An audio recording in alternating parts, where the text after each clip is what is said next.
Okay, here we go.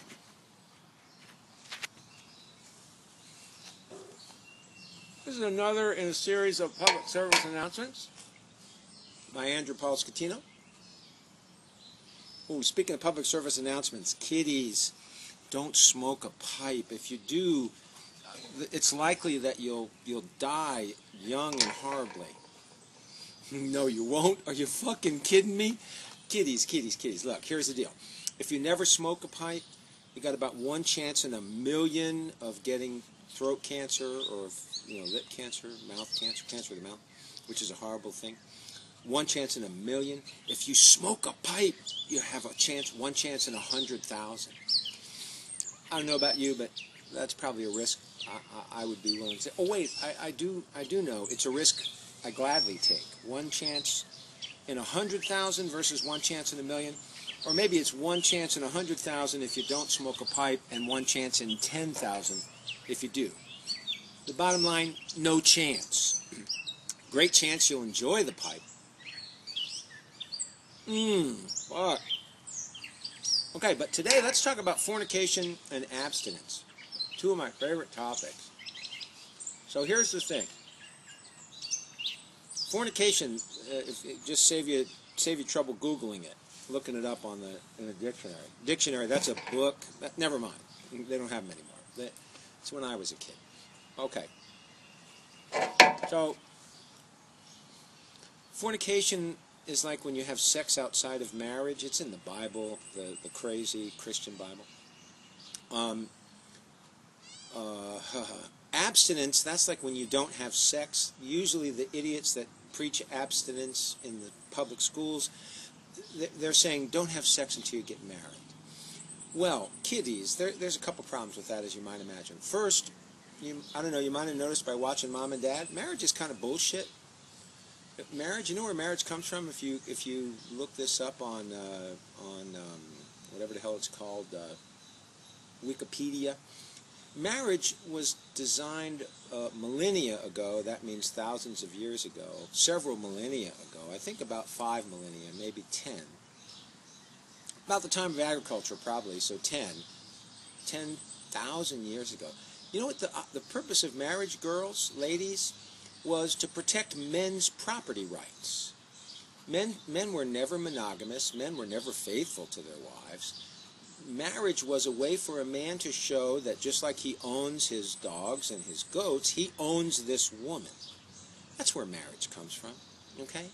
So that's why there's nothing in the ceremony that says the guy's going to obey the woman. No, it just says the woman's going to obey the guy. Well, just like his dog obeys him, his cattle obey him, his horse obeys him, his Maserati or his Ferrari or his BMW, bling, yo. Just like all of his possessions, his wife, like everything else he owns, must obey him. So don't get too excited about marriage, ladies. And guys, the reason abstinence doesn't work for you is once these girls come into heat, man, that pussy is just gooing up and she's shooting you. She's spraying you with pheromones. She doesn't even know it. She's doing that because she's a mammal in heat. And what mammals do when they're fertile and in heat is they attract another mammal to fuck them to make little mammals. That's why you want to fuck little Sally in your middle school class. It's because Sally's coming to heat. And so I could preach to you, oh, the Bible says, but you're not a fucking idiot. Look between your legs. Look at that fat dick between your legs, man. You're going to want to shove that fat dick in a juicy pussy. So here's the thing. Do it, man. Come on, I'm not going to tell you not to. You're going to do it anyway. I think the first time I got my mouth on a coochie, I was like 16, she was 14, or was I 15? No, I was 16, she was, oh, bad boy. She was, I think she was 13, little Pammy. Oh, that was so sweet. Anyway, she came really hard. I thought I killed her. And she's a squirter, too. So guys, boys, middle school boys, high school boys, abstinence, bullshit. But here's the thing, you don't want to die. And you can die. Very, very small chance that you'll contract AIDS, but not zero. But what's a pain in the ass is sexually transmitted diseases like gonorrhea, syphilis, chlamydia. Those are pretty widespread among middle school and high school girls. So before you get in that coochie, even if you put your mouth on it, maybe rinse out with, I usually rinse out with mouthwash afterwards. Like if I go down on one for a couple of hours, I usually rinse out afterwards to get all the bacteria and shit. So yeah, you know, go for it, have sex, have all the sex you want. But use a condom. Preferably the girl's on birth control just in case the condom breaks, but you know, the beautiful thing about you using a condom is you don't have to believe her, you don't have to trust her. The idiot might think that if she gets pregnant, you'll marry her and you'll live happily ever after. If the idiot thinks that, boy, she in for a surprise. So don't let the bitch get you to knock her up because she thinks that's going to be her ticket. It's not her ticket. Yeah, it's a ticket to hell. Don't get the bitch knocked up. Use a condom. Come on, the bitch. That's an animal husbandry term that means a female dog. So you know, you bitches aren't female dogs. You ladies, you wonderful, precious ladies, you hot, gorgeous, sexy women dressing up like sluts all the time. God bless you. It works for me. It works for me. You see a little 13-year-old dressed like a $1,000 a night hooker. Nothing sweeter than that. Give me a second.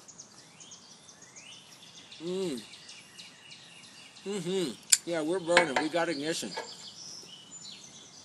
So,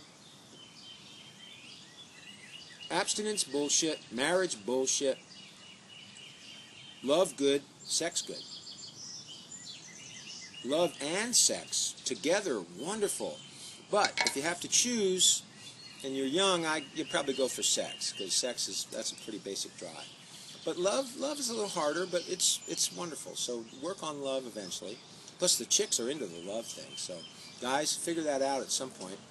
I got a book you can read, Why Women Are So Problematic. I've got some commentary on YouTube. You can find it. You're smart. You found this. Don't tell mommy and daddy. They'll freak out, because I'm telling you to have sex. Oh my God, idiots! Like you need me to tell you have sex. If you watch TV for more than 5 minutes, every commercial sells you sex. Every shitcom sells you sex. Every drama sells you sex. I'm pretty sure you already know about sex. You probably already want a lot of sex. I know I did when I was your age. I didn't get a lot then. It was a simpler time. But you can get a lot of it now. Just don't get yourself killed and don't get yourself, don't get a venereal disease. Condoms, that's the ticket. And girls, sucking the dick until it blows in your mouth, that's not really a solution. Because that same squirt in your mouth carries all the same stuff that it carries when he shoots it up your snatch. So, suck them off. Be a spitter or swallow. If you swallow it, your GI tract will kill everything. But rinse out with mouthwash afterwards, okay? Or take a good swig of scotch and swish it around. Cheap scotch. Swish it around and spit it out. Or swish it around and swallow it if you're into scotch. Okay, once you drink a lot of that, don't get crazy, okay? And don't get stupid and don't pass out, because if you do, you're going to wake up with a sore ass with a lot of jizz oozing out of it. Okay, take care. Love you. Peace and whatever the fuck this is. Yo, yo, yo.